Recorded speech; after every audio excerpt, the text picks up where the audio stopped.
So today is the 21st of June, the year 2020, and we are in the Assembly of Stars Meditation Hall in Lower Hamlet, Plum Village, France.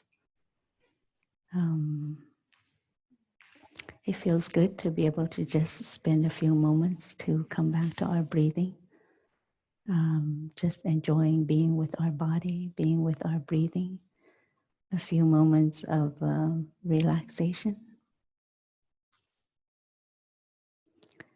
I know that much has been going on in the world in the last few months.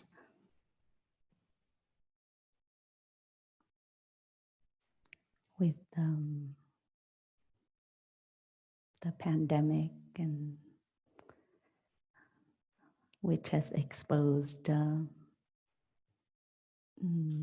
many of the different kind of fault lines in the way we organize ourselves and our lives, our society, our economy.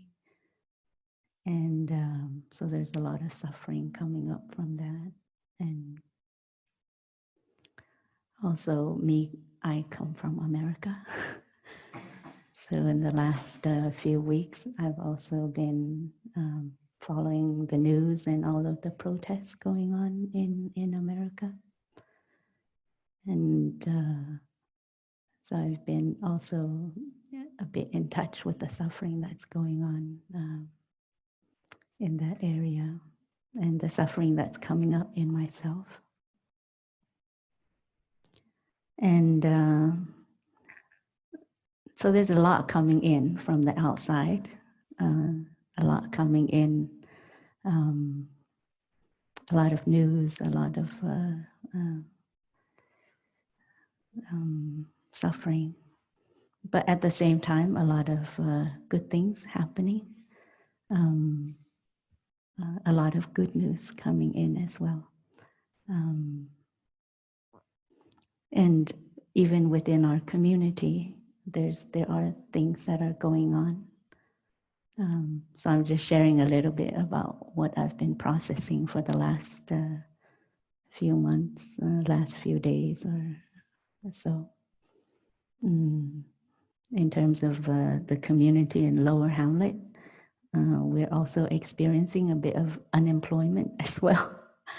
We're not receiving guests like we normally do. And also, I have a number of older sisters who have asked to be on sabbatical, who are away. I have one older sister standing. I'm very grateful for her that she hasn't asked to go off somewhere to rest or be on sabbatical. A lot of suffering is coming up. And I also have some younger sisters who are asking to be on sabbatical or resting. So I felt yesterday while I was going through my day, a lot of this has come up. A lot of the suffering from the past few months or the past few weeks or days have come up, and I felt it was weighing down on me a little bit. It was impacting my day, my mood. And so during the walking meditation with the Sangha yesterday, I joined only partly and a little bit not even halfway, I kind of took a detour and went off by myself on my own, because I felt I needed to process something that I didn't know if I could do it while walking with the sisters and some of the lay friends. And so I went off to pick some mulberries. We have mulberries that are ripe in our trees. Normally these trees, at this time of the year, we have some children coming, and you would see children climbing all over these mulberry trees. It's quite fun to witness. Now there are no children, but I was one. So I pretended to be a child picking mulberries yesterday. And then as I was walking back to my quarters yesterday, just coming back to my steps, coming back to my breathing, for a good number of steps, I really felt that I was there just for the walking, I really made sure that I could feel the contact that my foot was making with the earth. And I made sure that I was with my breathing. And just each step that I made like that, I was trying to just relax my body and really coming back to just feel how it felt like to walk, to make that contact on the gravel or the grass.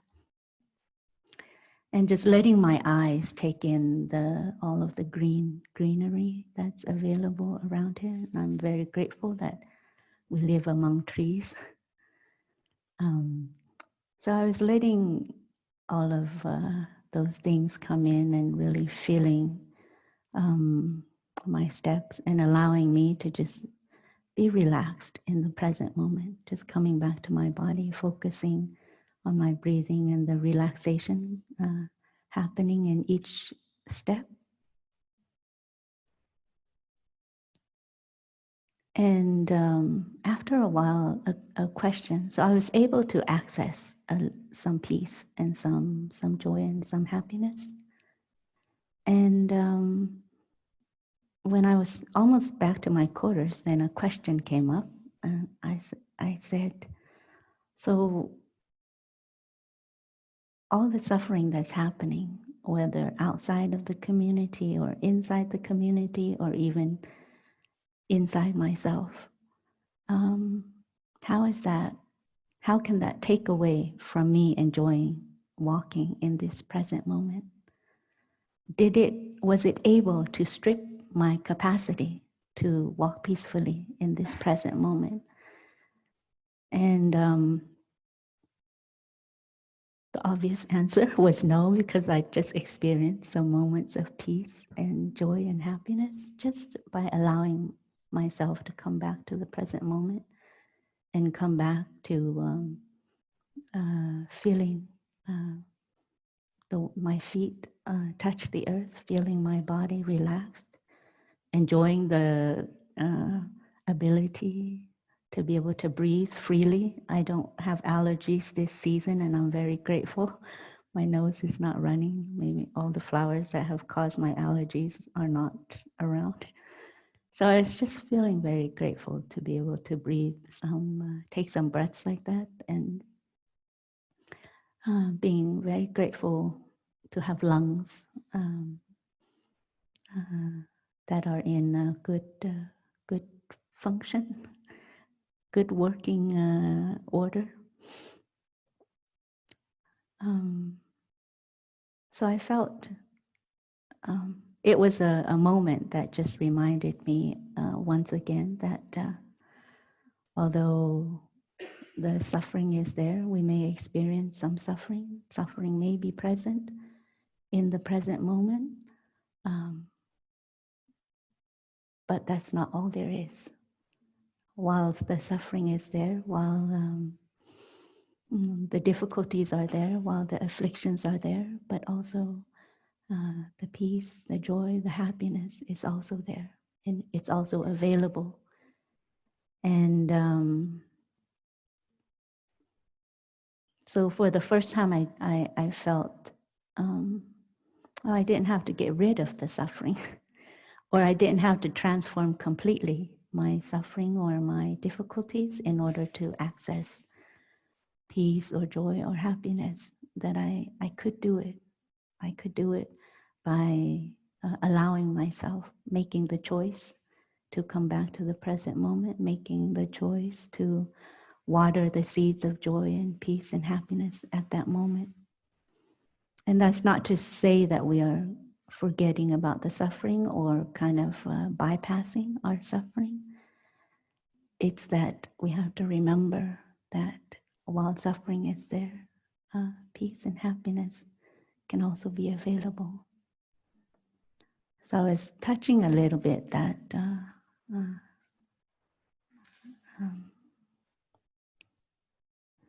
that choice yesterday, and I realized how important it is for myself to kind of have a bit of sovereignty over what is happening around me, whether that's the suffering that's coming up in me or in the community or in the world, that I don't see myself as a victim of circumstances or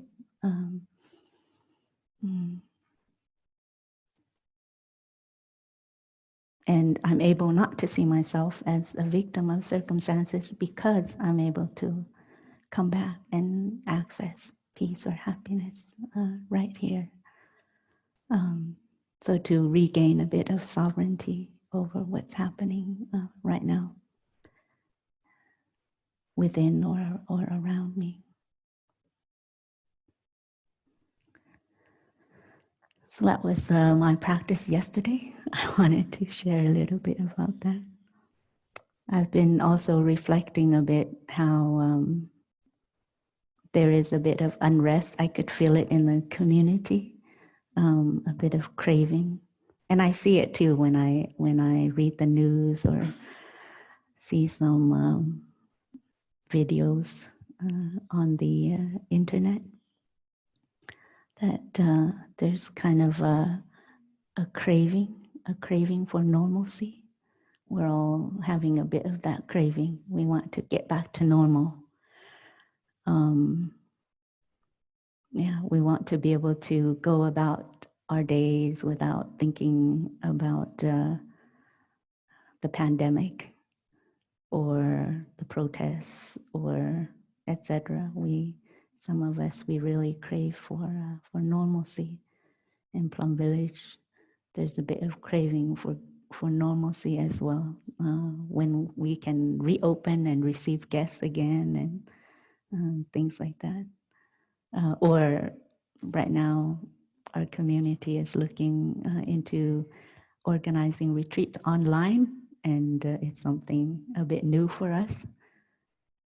So some challenges have come up. Last night we put up the registration for these online retreats. So the registration is open right now for the online retreats. We are experiencing a bit of some challenges because this is a whole new forum, a whole new world for us to offer retreats. Normally, we love offering retreats here in Plum Village or on site in our monasteries, or sometimes we go outside and offer retreats at different places around the world. So for us, that's normal. Being with people, being on the grounds, to be able to connect and listen to everyone's stories, being able to just share about our practice and the Dharma with people live in person, that's our normal.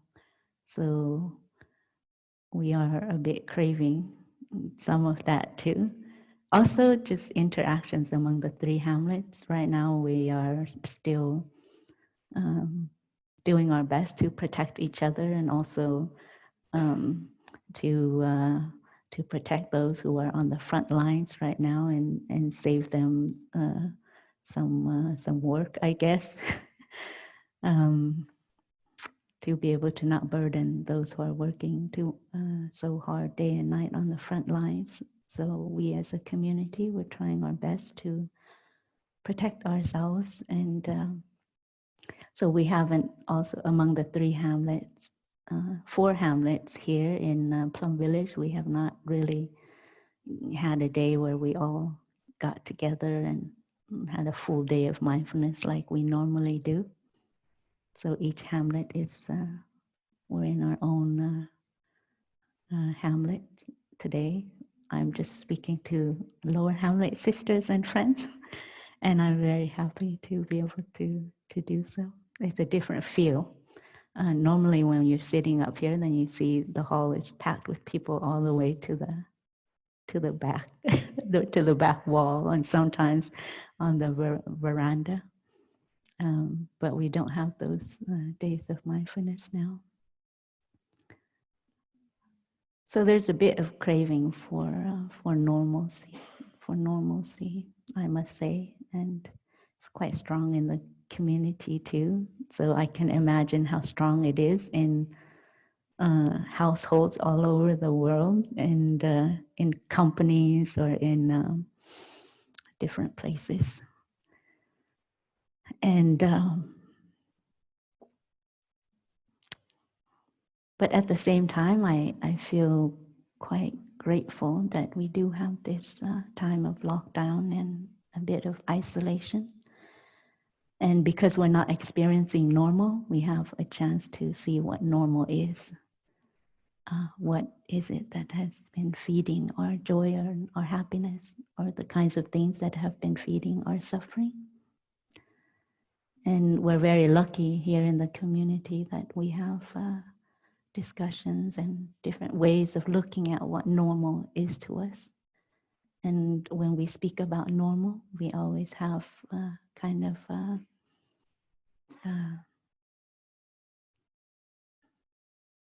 we want to measure normal in terms of peace and happiness. We don't just want to follow any kind of normal, but we want our normal to include plenty of peace, joy, and happiness. So right now, for any one of us craving to go back to normalcy, maybe the question to ask is, does our normal allow us enough peace and happiness? And because sometimes we just want to go back to normal because it's easier. It's what we know. It's the easiest path. It's so easy. That's what we know. Going shopping is what we know. Hanging out at the bars is what we know. So it's easy to want that again, and to think that that would restore our just going back to normal will be able to restore our ill-being, what we're feeling that's not going on well within us. Sometimes we think, oh, if I could just go back to normal, I'd be better. But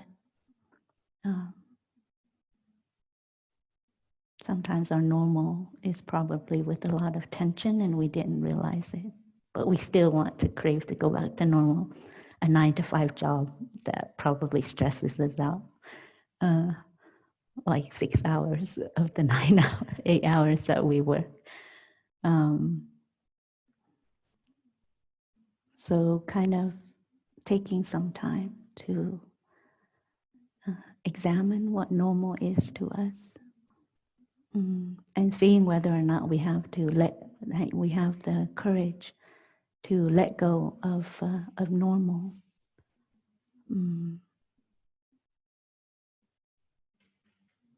And also seeing whether we have the courage to realign our normal with our deepest aspirations.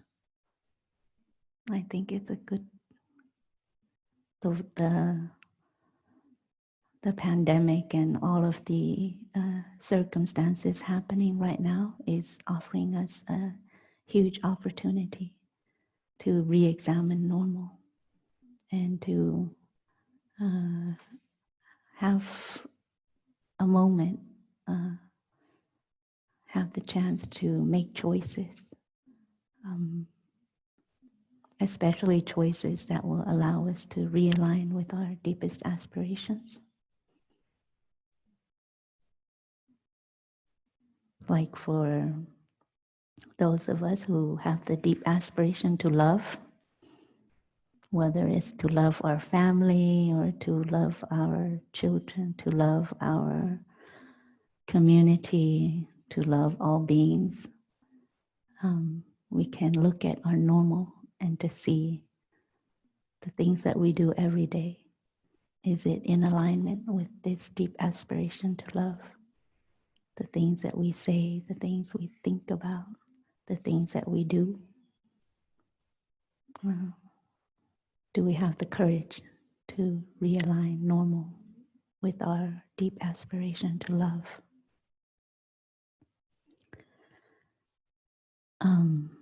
So I hope we all have some time to do that. Take some time to do that.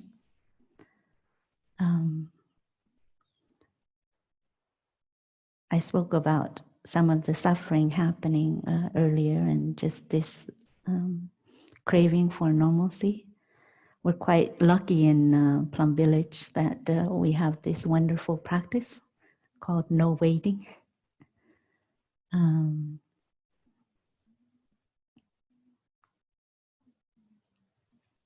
No waiting is just another way to say it's possible to enjoy the present moment at any time, anywhere. So here it's we're quite lucky that we have this practice that is quite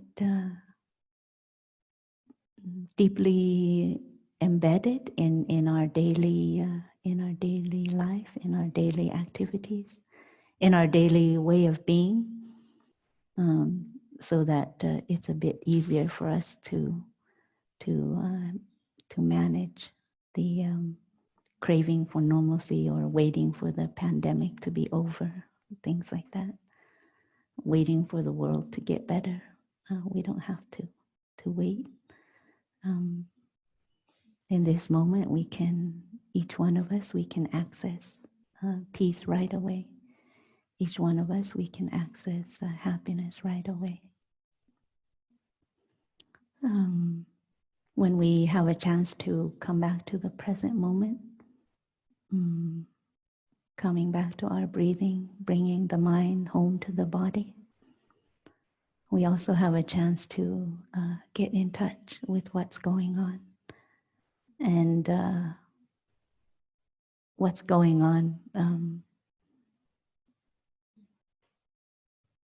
can be either suffering, that's going on, and it's easy to detect. Our minds are quite trained and used to picking up suffering.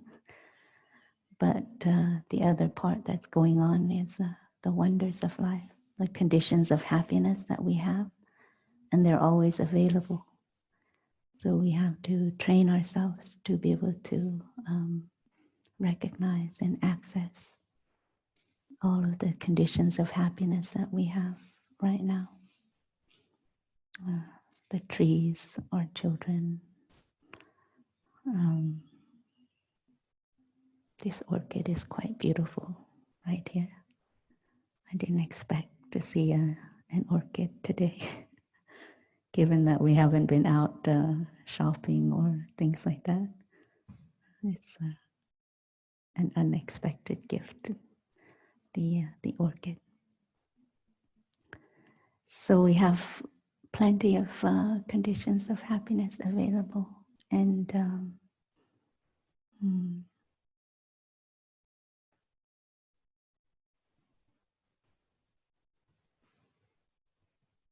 training ourselves to be able to access them, so we can enjoy what's there, and also have some kind of sovereignty.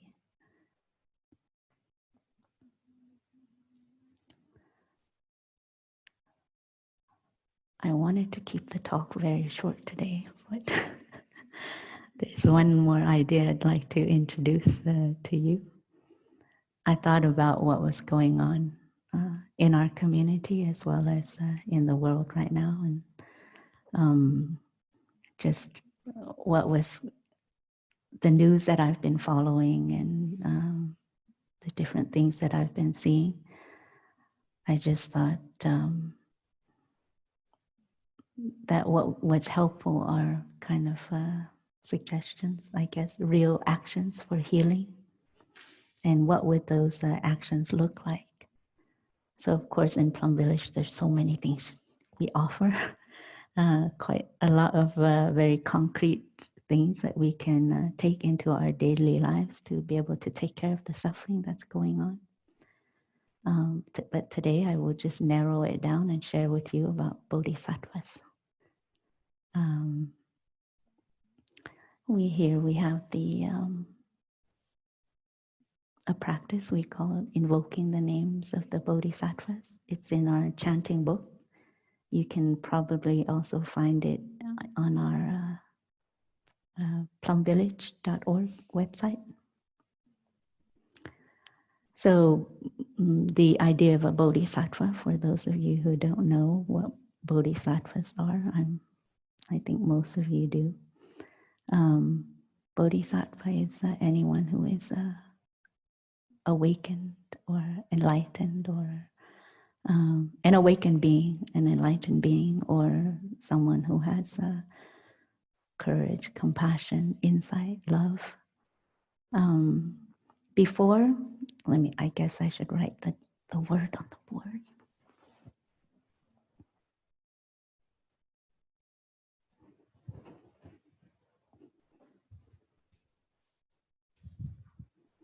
So in Buddhism, we have the term bodhisattva.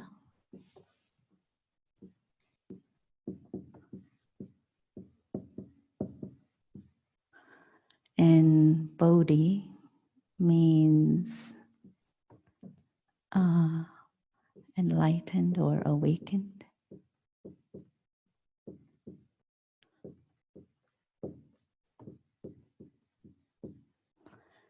And sattva just means being. You can say living beings or sentient being.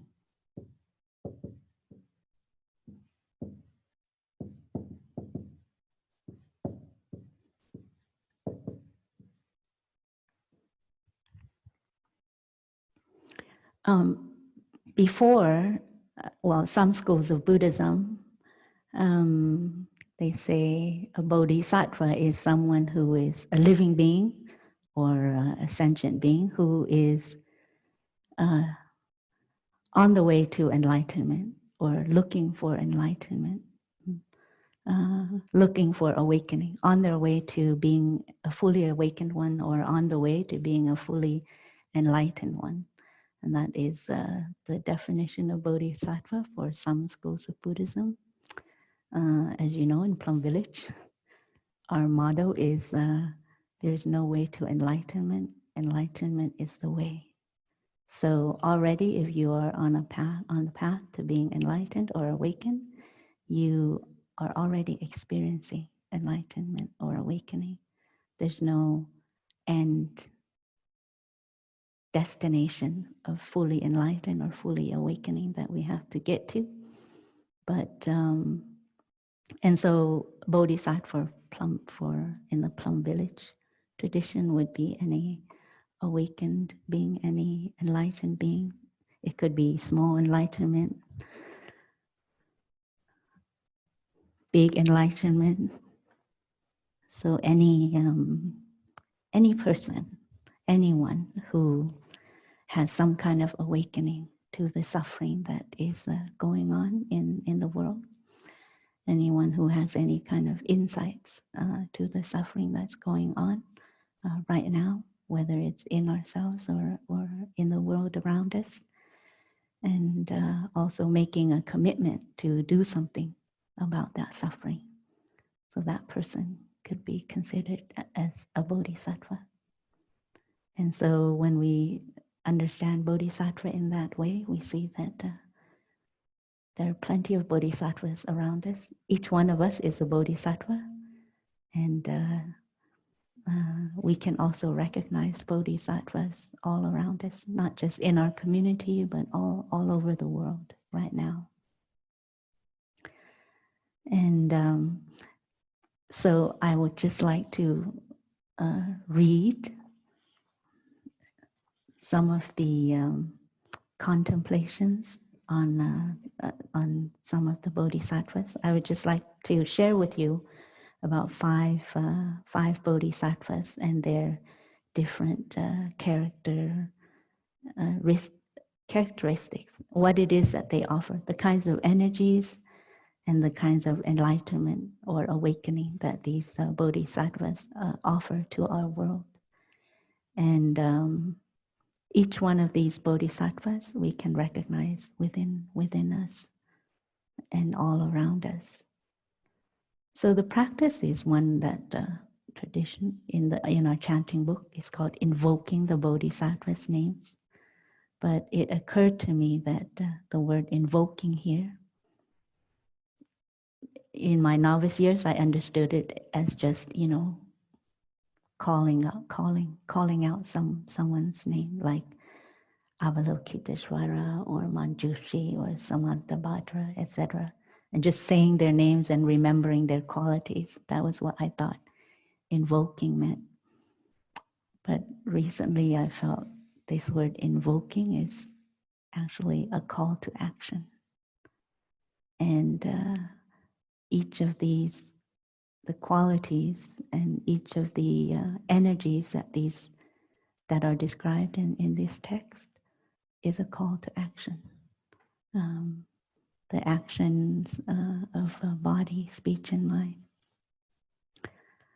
And I felt these are the kinds of actions that we need in our world right now for our healing and also for our transformation of the suffering that's going on.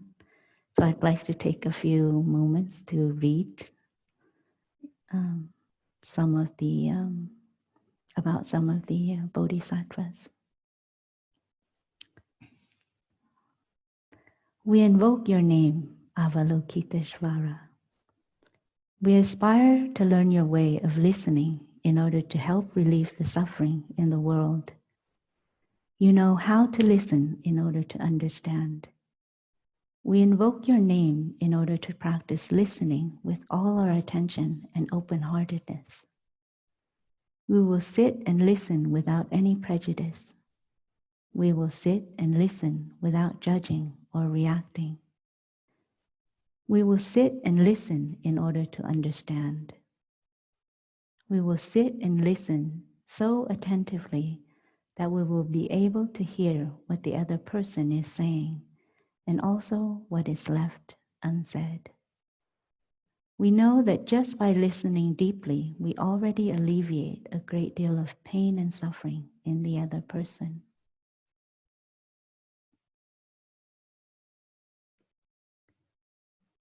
Normally, if you read this, you would read this text and then you invite the sound of the bell and you can breathe and contemplate for a moment or two about the text and allow the words to just kind of work itself in your stored consciousness. So Avalokiteshvara is a bodhisattva who has the capacity to listen deeply and to listen just to be able to alleviate the difficulty that's in the other person's heart, the pain or the suffering that's there. And to listen so attentively that you hear not just what's being said, but everything that's being left unsaid as well. And so for each one of us, we see how important it is, this quality of deep listening. Each one of us, from time to time, we need someone to be able to listen to us like that, to be able to listen to us without judging or giving us advice, just to listen to understand where we are, what's our suffering, what's going on for us. And so there's a real need in the world, in our community and in the world, for deep listening. And each one of us, our daily practice is to be able to listen to what's going on in ourselves, to listen to what's going on in our body. Practicing mindfulness, being able to come back to our bodies, we can identify the kind of tensions or the pain that's there. Our body also needs us to listen to it. Sometimes we overwork the body. Sometimes we don't allow it enough rest. Sometimes we don't give it enough nutrients. or the opposite, we give it too much nutrients. And so we have to spend some time to listen to our bodies.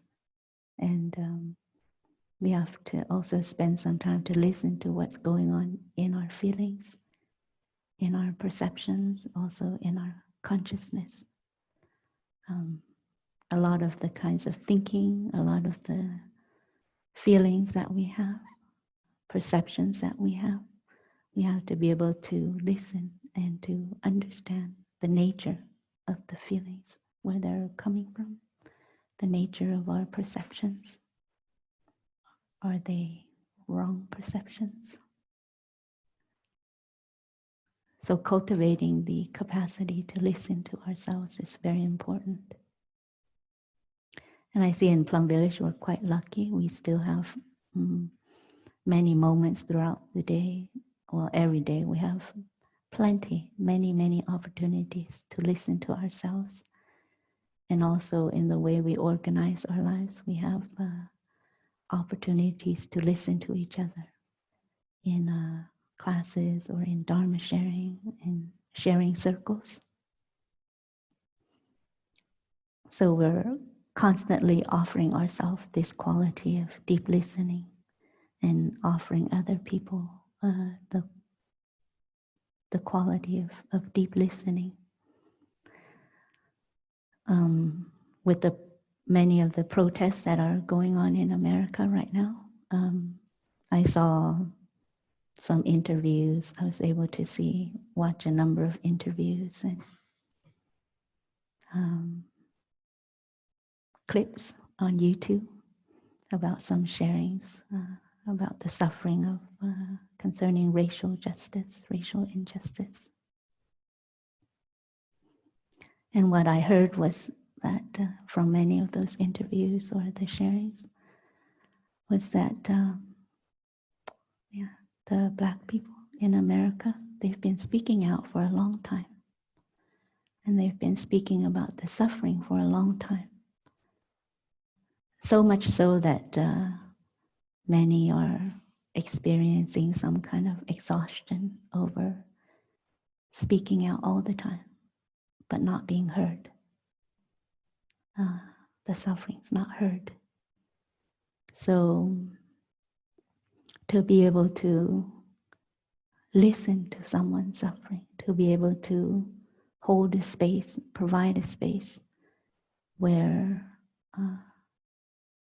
those who are suffering deeply are able to share their suffering is very important. And I think for our sanghas out there, for our practitioners out there, especially in America, if we could organize deep listening circles just to listen to the pain that's going on, that itself could already alleviate a great deal of suffering. We don't have to do much else, but we do need to listen and to understand the pain. And from that place of understanding, we can take action that's concrete and that can remedy the situation. So Avalokiteshvara is a bodhisattva who could listen deeply. And each one of us, this is the kind of action that we can take right now for healing to happen in ourselves and in our society. I'd like to read the second bodhisattva's name, Manjushri. We invoke your name, Manjushri.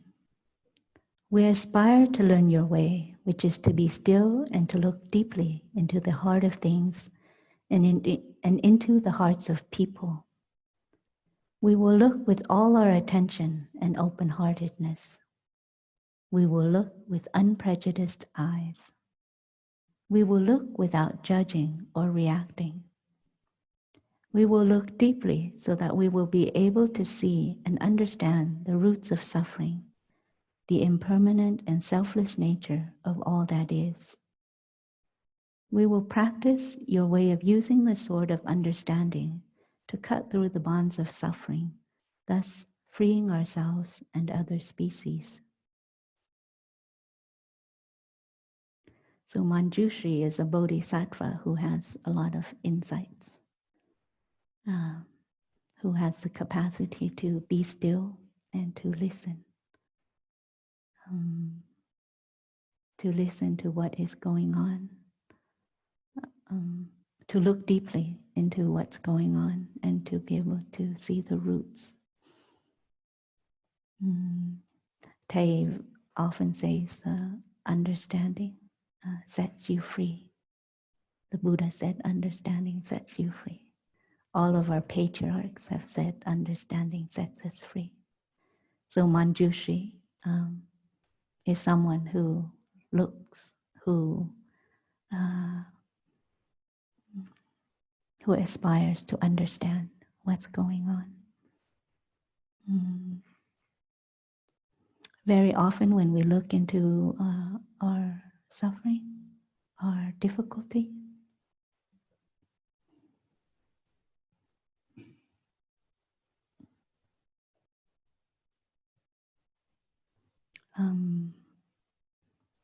we can, if we have the capacity, that is, to go back and to recognize the suffering and to be there for the suffering. Many of us, we don't do that. The first thing we do when there's suffering is we run away. So that doesn't give us much of a chance to understand the suffering. So for us to be able to do what Manjushri does, to cut through the afflictions, we have to be there. We have to be able to stop the running, to not have aversion to our suffering. So recognizing it and embracing it. And then we have a chance to look deeply into its nature. What's this suffering made of? Sometimes it's made of our views, the kind of suffering we have. Sometimes it's made up of our views and our perceptions. Like, I want this body to be healthy forever. That's a kind of view that can cause you a lot of suffering because the body is impermanent. Even, yes, I want the world to be free of pandemic, but our nature is to get sick as well.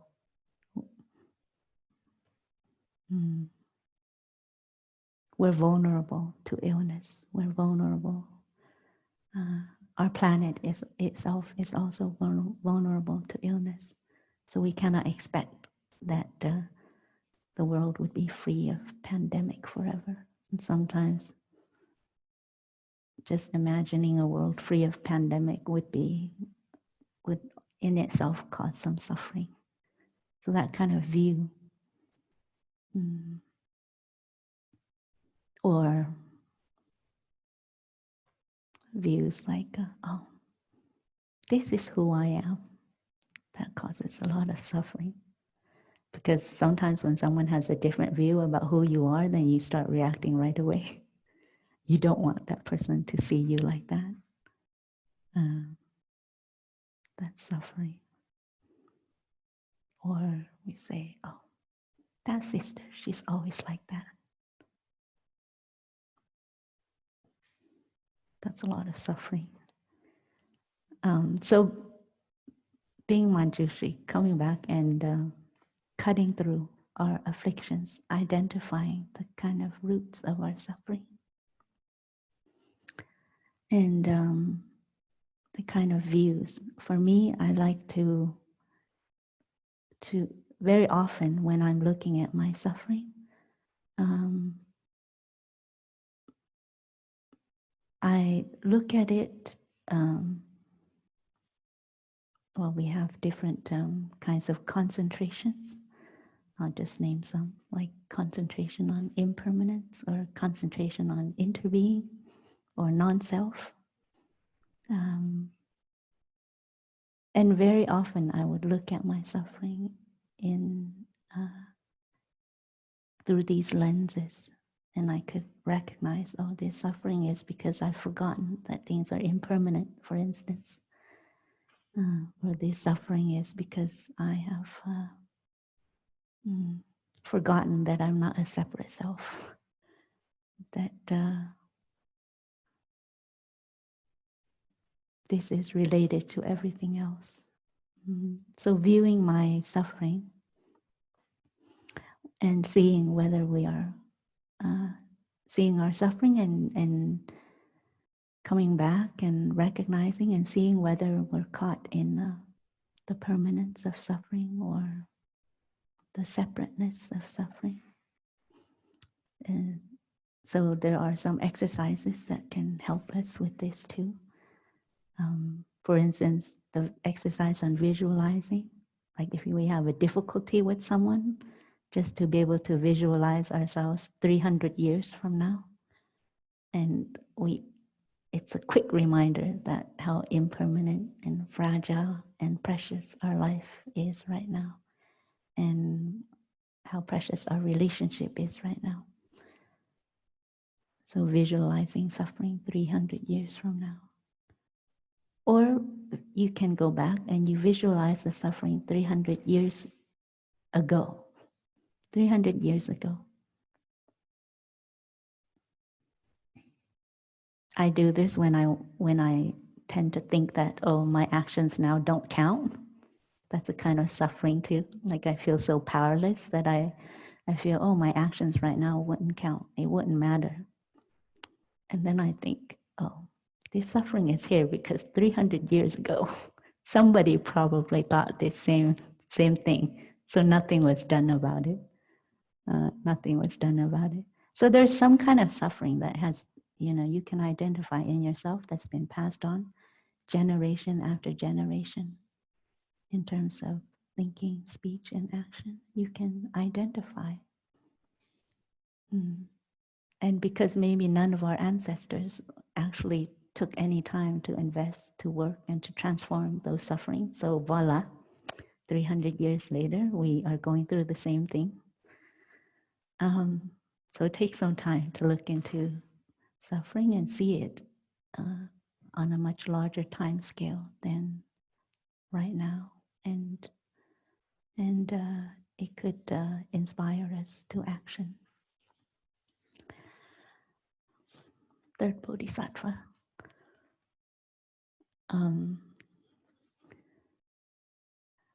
We invoke your name, Samantabhadra. We aspire to practice your vow to act with the eyes and heart of compassion, to bring joy to one person in the morning and to ease the pain of one person in the afternoon. We know that the happiness of others is our own happiness, and we aspire to practice joy on the path of service. We know that every word, every look, every action, and every smile can bring happiness to others. We know that if we practice wholeheartedly, we ourselves may become an inexhaustible source of peace and joy for our loved ones and for all species.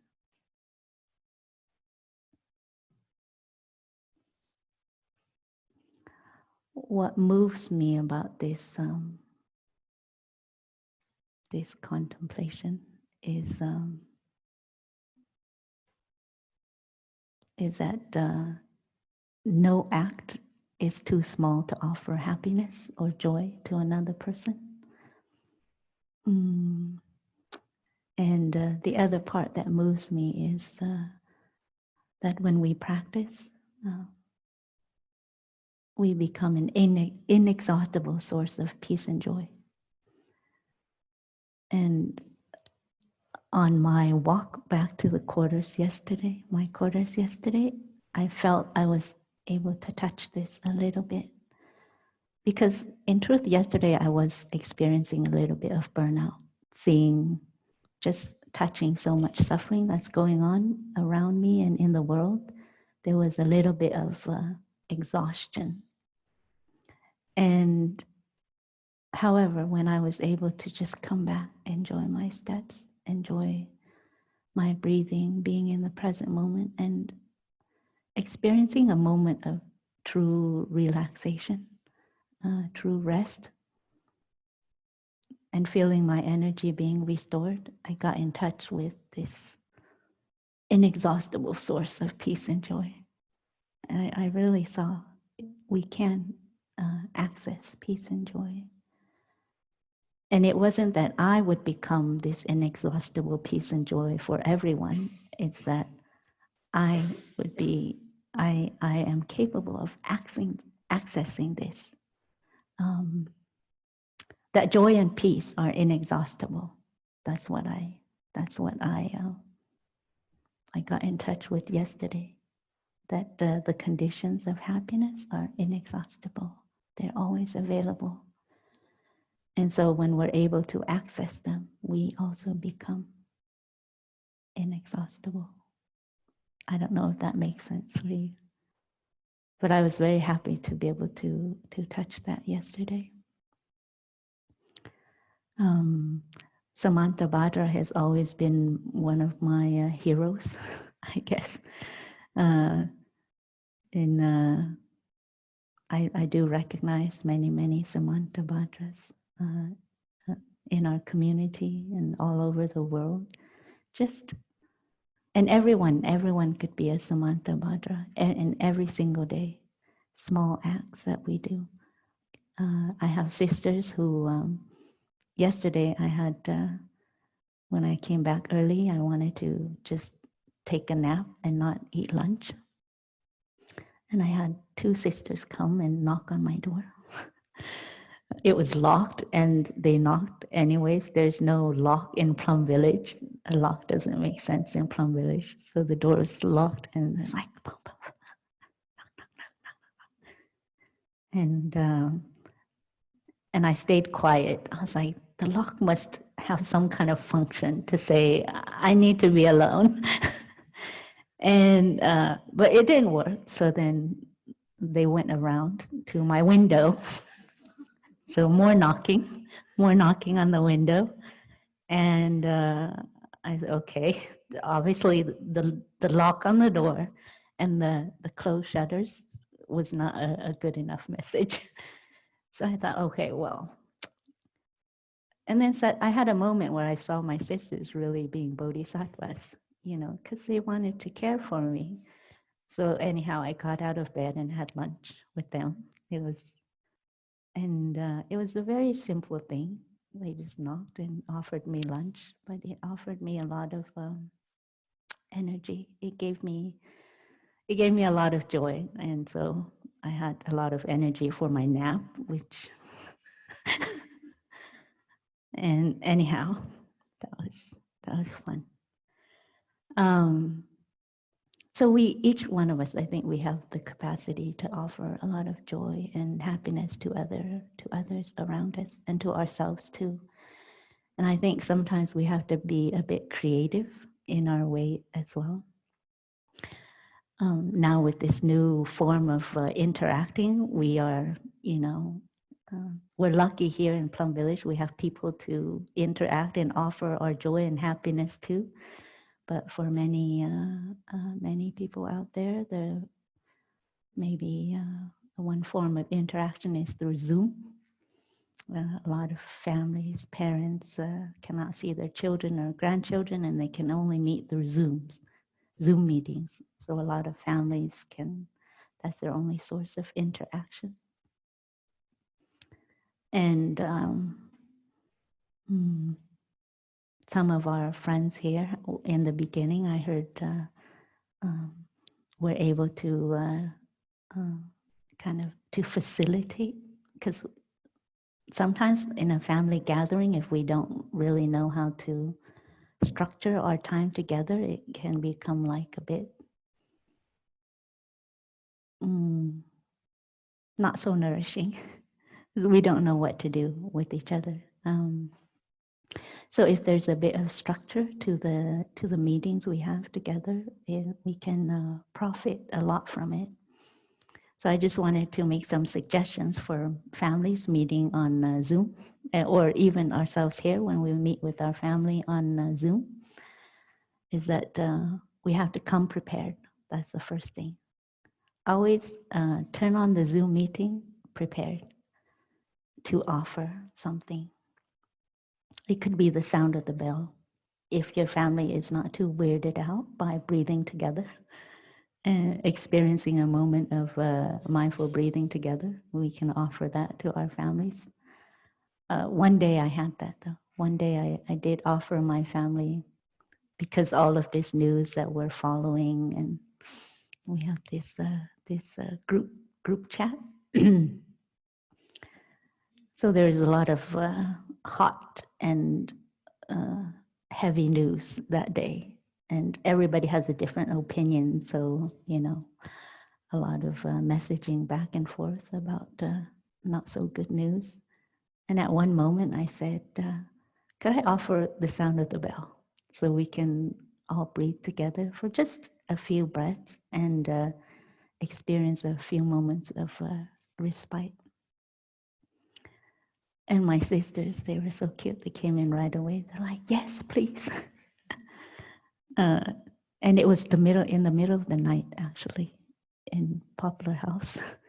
And so I took out my bell, my mini bell, and I invited the sound of the bell, and I recorded it, and I sent it to my family, because they're in America, so they're operating at a different time. So I apologize if I woke anyone up that night. But it was nice to be able to offer my family the sound of the bell.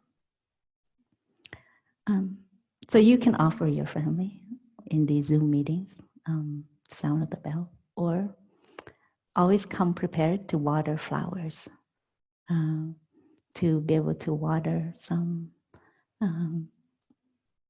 of your family members' good qualities. This will also bring a lot of smiles to their faces. And so come prepared, offer flowers, have some questions that you would like to know about your family. Because actually our family members, we think we know them, but there's so much that we don't know. And sometimes many of us were much closer to our friends, strangers, than we are to our blood family members. And that's because we haven't spent enough time to discover who they are, what their interests are, what their values are. We just assume that we know them. So come with questions and a healthy curiosity. And the third element is games. I find that some families, I was very inspired. They were playing games with each other online. And one of our sisters here, her family was very creative, Sister Hinya. One of her brothers made this game, and that they were able to play together as a family. And so she benefited so much from it. She asked her brother to facilitate this game with a number of the monastic brothers and sisters. So I was very lucky I got to participate in one of these online Zoom games. And it was very interactive, but I felt, oh, this is a great way to spend time together. And I really felt connected to Sister Hinu, her family, and also the brothers and sisters who participated in that game. So we can be creative in offering. What I mean is we can be creative in offering joy and happiness to others and helping to alleviate suffering, whether it's through Zoom or in person.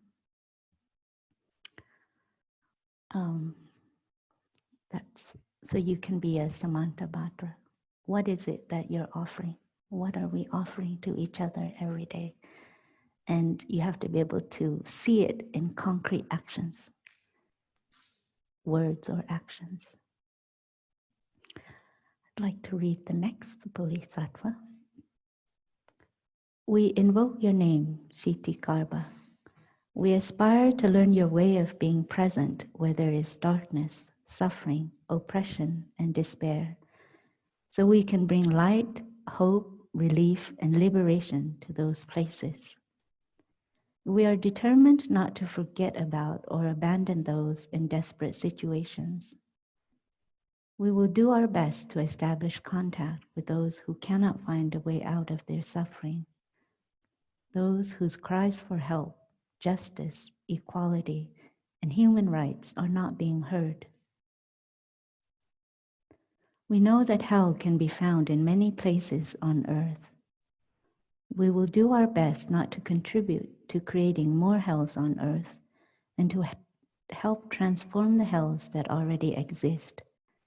We will practice in order to realize the qualities of perseverance and stability so that, like the earth, we can always be supportive and faithful to those in need.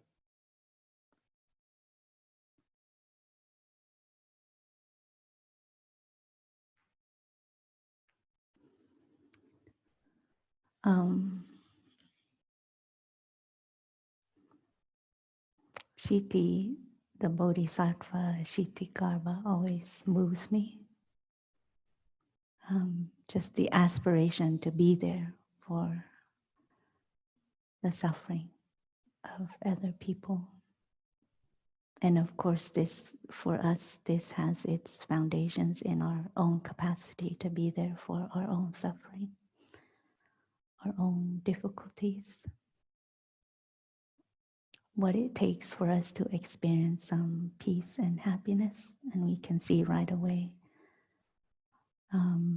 what it takes for others to experience peace and happiness. And right now there's a lot of cries, a lot of suffering going on, a lot of despair.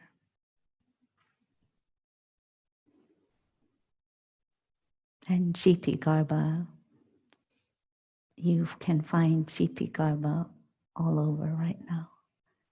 Shiti Garba is taking to the streets. Shiti Garba is in the courtrooms. Shiti Garba is also in parliament. Shiti Garba is in families, in schools.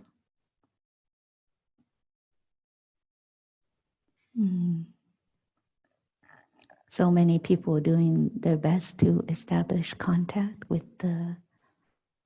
those who cannot find a way out of their suffering, those whose cries for help, justice, equality, and human rights are not being heard.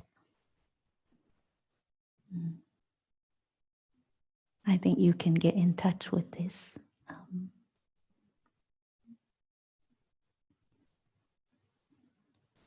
I was going back to what's happening in America. I know this is Europe, but that's what's speaking to me right now.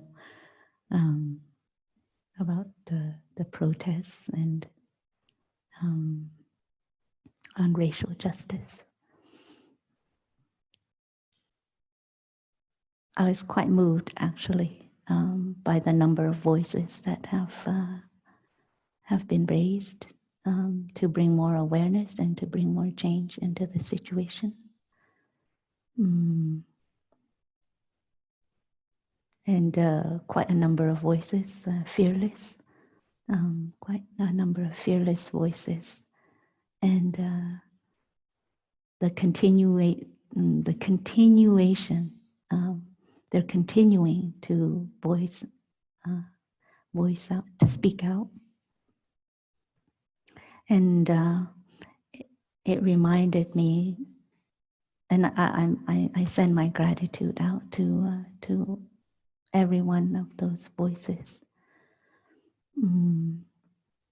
It also reminded me of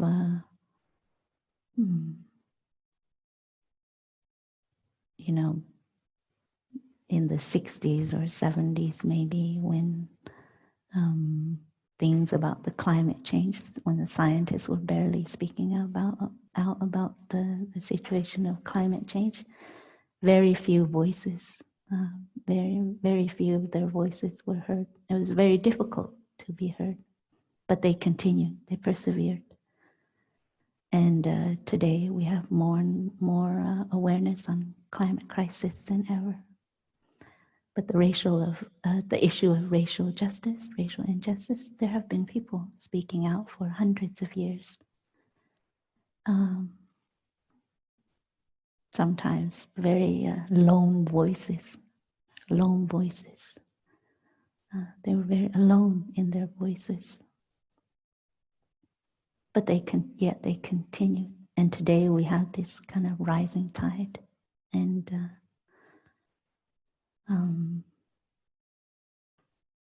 a real call to action. And we're beginning to see some changes being made, some healing happening. But that's thanks to those Kshitigarbhas speaking out, being there, not abandoning the suffering that's happening, whether that suffering is happening to the earth or happening to groups of people. They're real bodhisattvas. And there's so many ways for each one of us to also be Kshitigarbhas now, and contributing our voice in the situation, contributing our voice for change, for healthy change. And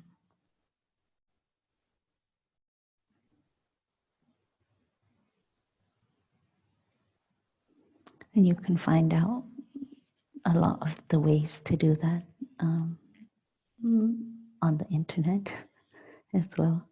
But one of the ways that we can also be there is to learn how to take care of our own suffering as well.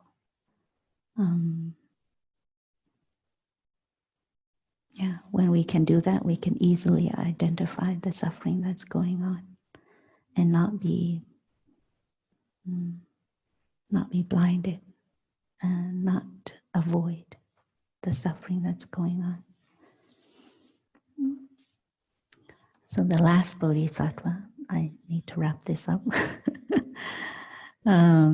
is Sadapariputta, one of my favorite bodhisattvas. We invoke your name, Sadapariputta. We aspire to learn your way of never disparaging or underestimating any living being. With great respect, you say to all you meet, you are someone of great value. You have Buddha nature. I see this potential in you.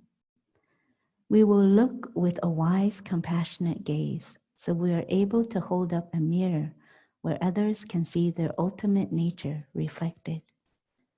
We will remind people who feel worthless that they too are a precious wonder of life. We vow to water only the positive seeds in ourselves and in others, so that our thoughts, words, and actions can encourage confidence and self-acceptance in ourselves, our children, our loved ones, and in everyone we meet. Inspired by the great faith and insight that everyone is Buddha, we will practice your way of patience and inclusiveness so we can liberate ourselves from ignorance and misunderstanding and offer freedom, peace, and joy to ourselves, to others, and to our society.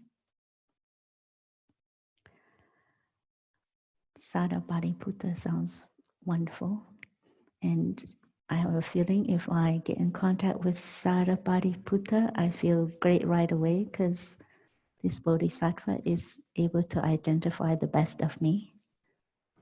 And I think each one of us, we can train ourselves to also be able to identify the best in another person, the gems that we all have. Sometimes when especially when we're having difficulties with someone, it's very difficult to identify that, oh, this person is also a Buddha, or this person also has these wonderful values, these gems. And sometimes we can be blindsided by our difficulties with one another. So we fail to recognize these gems. So that's the action of Sarapariputta. Can we see that each person is precious? Can we see that each person has value? Can we identify the values in each person? And we help each person to live fully their best values? And also to accept him or her, to accept them as they are. Yesterday, there was a question that came up. How can I accept myself? I have a lot of judgments for myself, and how can I get to a place where I'm not judging myself? How can I get to a place where I can accept myself? I think when we can begin to identify what's wonderful in us, that's already the first step to accepting ourselves. We have to be able to feel, to recognize what's wonderful. If it's really difficult for you to do, you can remember maybe what's wonderful in your parents. What do my parents have that's wonderful that I also have? Because some of us, it's really difficult to identify what's going on well with us. The qualities, the wonderful qualities that we have. That's the first step. The second step is, if you can't identify the wonderful qualities in you and you are constantly judging yourself for not being good enough, etc., mindfulness can help. The moment that we see that we are judging ourselves, we're not good enough in this way or in that way, we can say, it's okay. It's okay. However we are, it's okay. So each moment that non-acceptance is coming up and we have a chance to be with it, we have a chance to say to ourselves, it's okay. That's an opportunity for us to strengthen our capacity to accept ourselves and to accept others. I see this was a huge problem for me too in the practice, being able to accept myself as I am.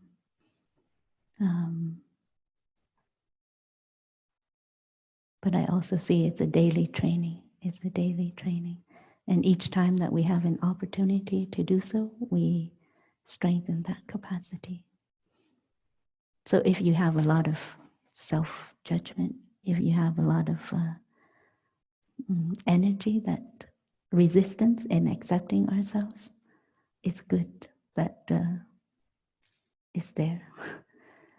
It's not that what I mean is, to get to a place of self-acceptance, you don't have to overcome that obstacle of not accepting yourself. Yes, this moment I don't have the capacity to accept myself. All we need is mindfulness. This moment I don't have the capacity to accept myself, but that's also okay. That's also okay. It's okay. So then we train ourselves in accepting, self-acceptance. And I imagine the Bodhisattvas, Sarapariputta, he did a lot of work in self-acceptance before he was able to accept others. So I wish you a lot of joy in that practice of accepting and loving ourselves, and then accepting and loving others. So these are the 5 Bodhisattvas, and they're the 5 qualities of these bodhisattvas and the 5 different kinds of actions that we can really do to bring about healing for ourselves and our world right now. I wanted to share with you. I hope you can find some time to read them again and to see how these qualities are currently operating in you, how you are currently manifesting these qualities in yourself and in the community, in your family, in the environment in which you are living. I'd like to end today by saying Happy Father's Day. It's Father's Day in America, and yeah, I just wanted to say Happy Father's Day to all the fathers out there, and I wanted to share this. Actually, if you're able to practice these 5 actions, 5 kinds of actions, bodhisattva actions, I thought maybe the first person you can experiment with this on is your father, since it's Father's Day. And I just wanted to share a letter that I wrote to my father. And I tried to also practice deep listening, looking deeply, offering joy, etc., to my father. And I'll just show you, because nowadays we have emails and things like that. So I don't know if anybody ever writes letters anymore, but my father passed away 5 years ago, and on his Memorial Day this year, I wrote him this letter. So it's completely possible, if your father has passed away, to celebrate Father's Day. And if he's still alive, and if you could write him a letter, that would also bring a lot of happiness. So this was the letter that I wrote to my father on his Memorial Day. It's quite deceptive in its size. But anyhow, I can't read it to you because I did read it to my mother. And, my mother, because she spent 40-something hours giving birth to me, so my whole life, I have always heard her, especially when I'm being difficult or disagreeable, she would always bring up the 40-something hours of labor. And she was like, oh, no wonder I had to go through 40-something hours. You're so difficult. But this year, when I read this letter to my mother, it was the first time in my life where she said, oh, it was so worth the 40-something hours. So I felt vindicated somehow. And I wanted to share this on Father's Day. It's reconciliation not only with my father, but I feel with my mother as well. So I hope you find some time to kind of reflect on your relationship with your father and today sometime, and reflect on these actions of a bodhisattva and see what we can offer. Yes, thank you so much for listening, and enjoy your day.